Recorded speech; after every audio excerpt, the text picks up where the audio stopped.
समाज 'ਚ ਜਦੋਂ ਕਈ ਇਹੋ ਜਿਹੇ ਹਾਦਸੇ ਹੋ ਜਾਂਦੇ ਨੇ, ਮਸਲੇ ਹੋ ਜਾਂਦੇ ਨੇ ਕਿ ਸਾਡੇ ਰੋਂਗਟੇ ਖੜੇ ਹੋ ਜਾਂਦੇ ਨੇ ਕਿ ਆਖਿਰ ਇਹ ਸਭ ਹੋ ਕਿੱਦਾਂ ਗਿਆ। ਅਸੀਂ ਵਿਸ਼ਵਾਸ ਨਹੀਂ ਕਰਦੇ ਕਿਉਂਕਿ ਅਕਸਰ ਕਿੱਸੇ ਕਹਾਣੀਆਂ ਅਸੀਂ ਫਿਲਮਾਂ 'ਚ ਵੇਖਦੇ ਹਾਂ, ਪਰ ਜਦੋਂ ਹਕੀਕਤ 'ਚ ਹੁੰਦੇ ਆ ਤਾਂ ਹਰ ਕਿਸੇ ਦੇ ਮਨ ਦੇ ਵਿੱਚ ਕਈ ਤਰ੍ਹਾਂ ਦੇ ਸਵਾਲ ਉੱਠਣੇ ਖੜੇ ਹੋ ਜਾਂਦੇ ਨੇ। ਸਾਰੇ ਆਪਣੇ ਤੌਰ ਤਰੀਕੇ ਨਾਲ ਸਮਝਦੇ ਨੇ कि आखिर मसला की होया, क्योंकि जदों एक पुत लगातार 327 दिनों तो फोन करता रहा, उस नूं पता नहीं सी कि जेड़े प्यो की चिंता दे विच ओ बाहरले मुल्क तो फोन कर रहा वो इस दुनिया दे विच नहीं है। ते लगातार 3 महीने ओदा फोन सुनिया गया उस बजुर्ग की मौत मगरों, ते कहा गया कि सब ठीक है। पर आखिर होया कि 3 महीने फोन कौन सुनता रहा ते 327 दिनों तक जेड़ा पुत सोचता रहा कि मेरा प्यो जिंदा है, उस नूं उस दे सेवियां दी धूड़ तक भी नसीब नहीं हुई। उस पुत दा की हाल है कि अज उस नूं मीडिया दे सामने आना पिया। वजह सी हनी ट्रैप। किवें सारा मसला होया, विवाद होया ते हुण जो फसाद बन गया, क्योंकि 4 लोगों के नां ते भी जिहड़ी आ वो FIR दर्ज है। पर जिथे एक वरा होण वाला है उस एक बरे दे विच कदों किवें ते की होया इत्थे तुहानूं सब कुछ दसांगे। कई सवाल ने जिन्हां ते पर्दा चुकेगी हुण पुलिस, ते पुलिस जांच कर रही है उस NRI बजुर्ग दी हत्या दे मामले दी जिहदे खाते चों करोड़ां रुपए ਕੱਢੇ ਗਏ। आखिर वजह की सी दस दईए।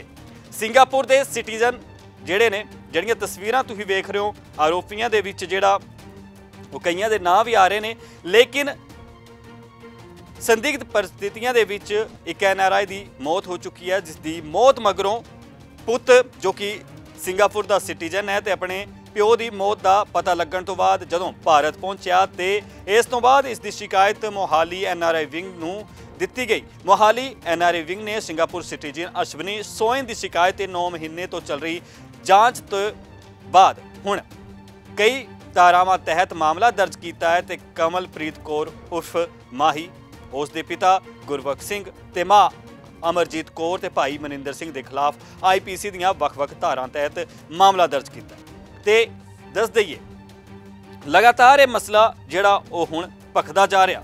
ਜਾਂਚ ਹੋ ਰਹੀ ਆ, लेकिन जांच तो बाद पता लगेगा कि आखिर मामले की असली सच्चाई की सी, क्योंकि सवाल उठ रहे ने बजुर्ग NRI की फस गया सी इश्क दे चक्करां च। 10 महीने विदेश तो फोन करता रहा पुत, पूजा मुल्क तां सिवियां दी धूड़ भी नहीं नसीब। 3 महीनों तो कौन सुनता रहा मृतक प्यो दे फोन। ते दस दईए कि हुण जदों शिकायत होई आ ते शिकायत दे विच कई तरह के जिहड़े ने वो वारदात ते किस्से कहे जा रहे ने।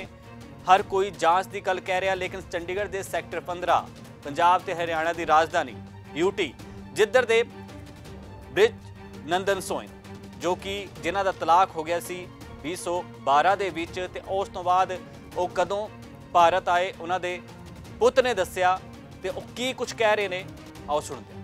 जो मैंने कंप्लेंट दी है NRI विंग में वो मेरे फादर की डेथ मर्डर की कंप्लेंट है and it is against Kamalpreet Kaur, father Gurbaksh Singh, mother Samarjeet Kaur and brother Maninder Singh उर्फ मन्नू।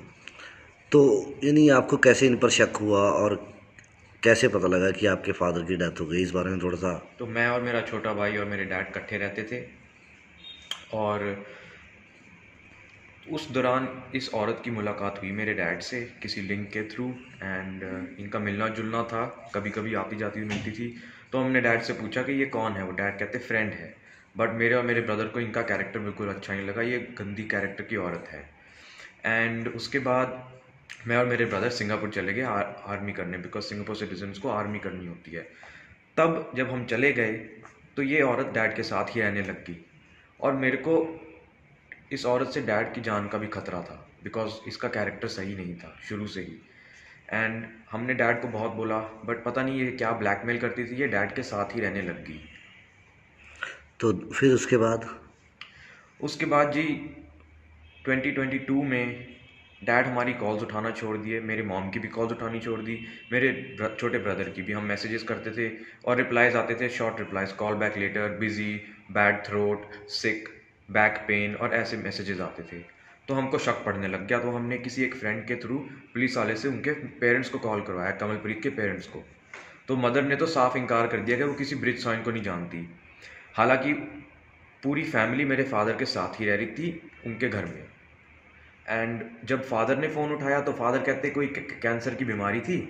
तो जब उस बंदे ने पूछा कि इलाज क्यों नहीं करवाया, वो कहते उनको पैसों की प्रॉब्लम थी, और मेरे डैड को पैसों की कोई प्रॉब्लम नहीं थी। ਤੇ ਤੁਸੀਂ ਸੁਣਿਆ ਕਿ ਅਸ਼ਵਨੀ ਸੋਇਨ ਕੀ ਕੁਝ ਕਹਿ ਰਹੇ ਨੇ ਤੇ ਕੀ ਕੁਝ ਖੁਲਾਸੇ ਕਰ ਰਹੇ ਨੇ, ਪਰ ਹੁਣ ਪੁਲਿਸ ਨੇ ਜਿੱਥੇ ਮਾਮਲਾ ਦਰਜ ਕਰ ਲਿਆ ਤੇ ਉਸ ਤੋਂ ਬਾਅਦ ਵੀ ਸਵਾਲ ਉੱਠ ਰਹੇ ਨੇ ਕਿ ਆਖਿਰਕਾਰ 327 ਦਿਨਾਂ ਤੋਂ ਜੋ ਦਿਨ ਰਾਤ ਪੁੱਤ ਲੱਭ ਰਿਹਾ ਸੀ, ਕਿਵੇਂ ਹੋਈ ਸੀ ਹਨੀ ਟ੍ਰੈਪ ਦਾ ਬ੍ਰਿਜਨੰਦਨ ਸ਼ਿਕਾਰ। ਤੇ ਇਸ਼ਕ ਦੇ ਚੱਕਰਾਂ 'ਚ ਕੀ NRI ਬਜ਼ੁਰਗ ਬ੍ਰਿਜਨੰਦਨ ਸੋਇਨ ਸੀ, ਪਿਆਰ ਦੇ ਚੱਕਰਾਂ 'ਚ ਕੀ ਗਵਾਇਆ ਪੈਸਾ ਤੇ ਜਾਨ। ਸਵਾਲ ਕਈ ਉੱਠ ਰਹੇ ਨੇ ਕਿਉਂਕਿ ਜਦੋਂ ਵੀ ਇੱਦਾਂ ਮਸਲੇ ਹੁੰਦੇ ਨੇ ਤੇ ਜਿਹੜੇ ਕਮਲਪ੍ਰੀਤ ਕੌਰ ਉਰਫ ਮਾਹੀ ਦਾ ਜ਼ਿਕਰ ਕੀਤਾ ਜਾ ਰਿਹਾ ਜਾਂ ਹੋਰ ਕਈ ਜ਼ਿਕਰ ਕੀਤੇ ਜਾ ਰਹੇ ਨੇ, ਸਾਰੇ ਜਾਂਚ ਦਾ ਵਿਸ਼ੇ ਨੇ। ਇਹ ਅਸੀਂ ਨਹੀਂ ਕਹਿ ਰਹੇ, ਲੇਕਿਨ ਸਵਾਲ ਉੱਠ ਰਹੇ ਨੇ। ਕਰੋੜਾਂ ਰੁਪਏ ਖਾਤੇ 'ਚੋਂ ਕੱਢੇ ਗਏ ਨੇ, ਇਹ ਗੱਲ ਵੀ ਕਹੀ ਜਾ ਰਹੀ ਆ। ਤੇ ਅਸ਼ਵਨੀ ਸੋਇਨ ਨੇ ਕਿਹਾ ਕਿ ਉਹਨਾਂ ਦੇ ਪਿਓ ਦੇ ਖਾਤੇ 'ਚੋਂ ਕਰੋੜਾਂ ਰੁਪਏ ਜਿਹੜੇ ਨੇ ਉਹ ਟ੍ਰਾਂਸਫਰ ਕੀਤੇ ਗਏ ਨੇ।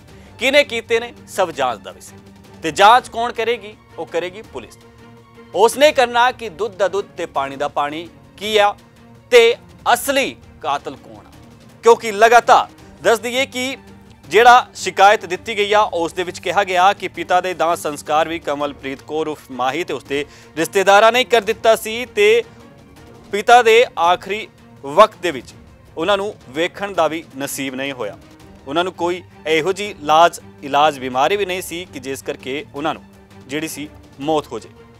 ਤੇ ਉਹਨਾਂ ਦੇ ਜਦੋਂ ਬੈਂਕ ਖਾਤਿਆਂ ਤੇ ਹੋਰ ਕਈ ਚੀਜ਼ਾਂ ਦੇ ਜਿਹੜੇ ਡਿਟੇਲ ਕੱਢੀ ਗਈ ਤਾਂ ਉਹਨਾਂ ਦੀ ਪੈਰਾਂ ਹੇਠਾਂ ਜ਼ਮੀਨ ਖਿਸਕ ਗਈ ਤੇ ਕਰੋੜਾਂ ਰੁਪਇਆ ਕਮਲਪ੍ਰੀਤ ਨੇ ਆਪਣੇ ਖਾਤੇ 'ਚੋਂ ਟ੍ਰਾਂਸਫਰ ਕਰ ਲਿਆ। ਤੇ ਇਸ ਦੇ ਨਾਲ ਹੋਰ ਜਿਹੜੇ ਜੇਵਰਾਤ ਜਾਂ ਹੋਰ ਕਈ ਚੀਜ਼ਾਂ ਨੇ, ਗਹਿਣਾ ਗੱਠਾ ਜਿੰਨਾ ਵੀ ਹੁੰਦਾ, ਉਹ ਵੀ ਕਹਿੰਦੇ ਕਿ ਹੁਣ ਨਹੀਂ ਆ।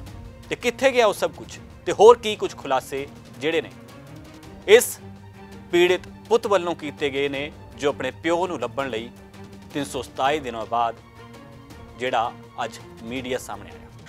जिस तरह से अगर बात की जाए तो आपके फादर के जो बैंक अकाउंट्स वगैरह हैं उसमें से भी कुछ निकाला गया है या कुछ ट्रांजैक्शन हुई है? उनको मर्डर करने के ही दिन 9 लाख रुपए निकाले हैं एंड फर्दर और ट्रांजैक्शंस करी हैं कमलप्रीत कौर ने अपने अकाउंट में और अपनी मदर के समरजीत कौर के अकाउंट में। तो लगभग कितना पैसा उन्होंने निकाल लिया होगा? 1.5 करोड़ से ज़्यादा निकाल लिया होगा उन्होंने। तो जब NRI विंग में कंप्लेंट दी गई तो पुलिस ने इन्वेस्टिगेशन की, फिर FIR भी दर्ज हुई इसमें? अब हाँ जी, कंप्लेंट मैंने करी थी लास्ट 2022 के जून में। 9 महीने के बाद अब FIR लॉन्च हो चुकी है इनके अगेंस्ट और ये सब भाग चुके हैं। बुजुर्ग सी कल्ला किथे किमें होई मौत। 8 फरवरी 2022 मोहाली NRI विंग च एक FIR दर्ज की जाती आ ते FIR दे विच लिखिया जांदा ते बनदियां कानूनी धारावां दे तहत मामला भी दर्ज किया जाता। पर दस दईए कि CRPC की धारा 304, 419, 420, 120B, 86, 66D के चलद्या कमलप्रीत कौर माही, उसके प्यो, उसकी माता ते उसके भाई के खिलाफ मामला दर्ज किया गया। तो 4 लोगों के खिलाफ ये मामला जिहड़ा सी वो दर्ज किया गया तो हुण पुलिस जांच करन दी गल कह रही है। पर इस संबंध में अश्विनी सोयन का की कहना वो भी सुन। तो अब आप यानी कि NRI पुलिस यानी कि NRI विंग की जो पुलिस है, मोहाली पुलिस, उनसे क्या गुहार लगाते हैं, क्या कहना चाहेंगे आप? मेरी बस मोहाली पुलिस से यही मिनती है कि जी हमारे को हमारे फादर की डेथ के लिए, मर्डर के लिए इंसाफ दिया जाए एंड हमें जस्टिस मिली। और जो दोषी तीनों फरार चल रहे हैं, तीनों चारों, उनको बिल्कुल छोड़ा ना जाए और कड़क से कड़क सज़ा मिले।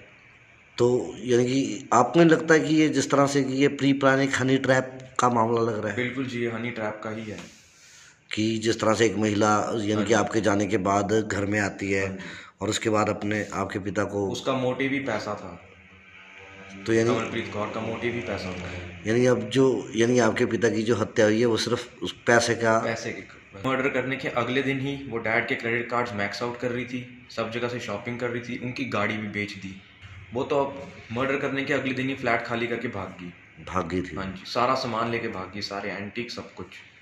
ਤੁਸੀਂ ਸੁਣਿਆ ਕਿ ਅਸ਼ਵਨੀ ਸ਼ੋਏ ਨੇ ਕੀ ਕੁਝ ਬਿਆਨ ਦਿੱਤੇ ਨੇ ਤੇ ਪੁਲਿਸ ਨੇ ਵੀ ਜਿੱਥੇ ਮਾਮਲੇ ਦੀ ਜਾਂਚ ਉਹ ਲਗਾਤਾਰ ਕੀਤੀ ਜਾ ਰਹੀ ਆ, ਪਰ ਜੜ ਤੱਕ ਕਦੋਂ ਪਹੁੰਚਿਆ ਜਾਏਗਾ ਕਿ ਆਖਿਰਕਾਰ NRI ਬ੍ਰਿਜਨੰਦਨ ਸੋਏ ਦੀ ਮੌਤ ਕਿਵੇਂ ਹੋਈ, ਕਿਸ ਨੂੰ ਪਤਾ ਸੀ ਕਿਸ ਨੂੰ ਨਹੀਂ, ਕੌਣ ਖਾਤਿਆਂ 'ਚੋਂ ਪੈਸੇ ਕੱਢ ਕੇ ਲੈ ਗਿਆ ਤੇ ਕੌਣ ਦਿਨ ਰਾਤ ਮਸਤੀਆਂ ਮਾਰਦਾ ਰਿਹਾ, ਕਿਉਂਕਿ ਸਾਰੇ ਜਾਂਚ ਦੇ ਵਿਸ਼ੇ ਨੇ ਜਿਸ ਤਰੀਕੇ ਨਾਲ ਖਬਰਾਂ ਤੇ ਗੱਲਾਂ ਉੱਠ ਰਹੀਆਂ ਨੇ। ਪਰ ਹੁਣ ਵੇਖਣ ਵਾਲੀ ਗੱਲ ਹੋਏਗੀ ਕਿ ਪੁਲਿਸ ਇਸ ਮਾਮਲੇ ਦੇ ਸੰਬੰਧ ਦੇ ਵਿੱਚ ਕਦੋਂ ਤੱਕ ਆਰੋਪੀਆਂ ਨੂੰ ਗ੍ਰਿਫਤਾਰ ਕਰ ਲੈਂਦੀ ਹੈ, ਕਿਉਂਕਿ ਚਾਰੋਂ ਹੀ ਜਿਨ੍ਹਾਂ ਦੇ ਨਾਂ ਦੱਸੇ ਜਾ ਰਹੇ ਨੇ ਉਹ ਫਰਾਰ ਦੱਸੇ ਜਾ ਰਹੇ ਨੇ, ਪਰ ਆਰੋਪੀ ਕੌਣ ਆ ਕੌਣ ਨਹੀਂ ਇਹ ਤਾਂ ਪੁਲਿਸ ਦੀ ਜਾਂਚ ਦਾ ਵਿਸ਼ਾ। ਫਿਲਹਾਲ ਹੁਣ ਵੇਖਣ ਵਾਲੀ ਗੱਲ ਹੋਏਗੀ ਕਿ ਜਿਹੜੀ ਥਾਂ ਪੁਲਿਸ ਛਾਪੇਮਾਰੀ ਕਰ ਰਹੀ ਆ, ਆਰੋਪੀਆਂ ਦੀ ਭਾਲ ਕਰ ਰਹੀ ਆ, ਉਹ ਕਦੋਂ तक सलाखों के पीछे होंगे हैं। सिंगापुर सिटीजन ने पिता की मौत के बाद मोहाली NRI विंग को शिकायत दी और मोहाली NRI विंग ने इस मामले में मामला दर्ज करते हुए 9 महीने लगा दिए। बहरहाल 4 लोगों पर मामला भी दर्ज किया है, लेकिन अभी तक किसी की गिरफ्तारी नहीं हुई है। अब सिंगापुर सिटीजन इंतज़ार कर रहा है उन चारों की गिरफ्तारी होने का और अपने पिता की मौत का खुलासा होने का। देखना ये होगा कि अब मोहाली NRI विंग कितनी जल्दी इन सभी को गिरफ्तार करती है। कैमरामैन रजत के साथ कुलदीप, पंजाब केसरी TV, चंडीगढ़।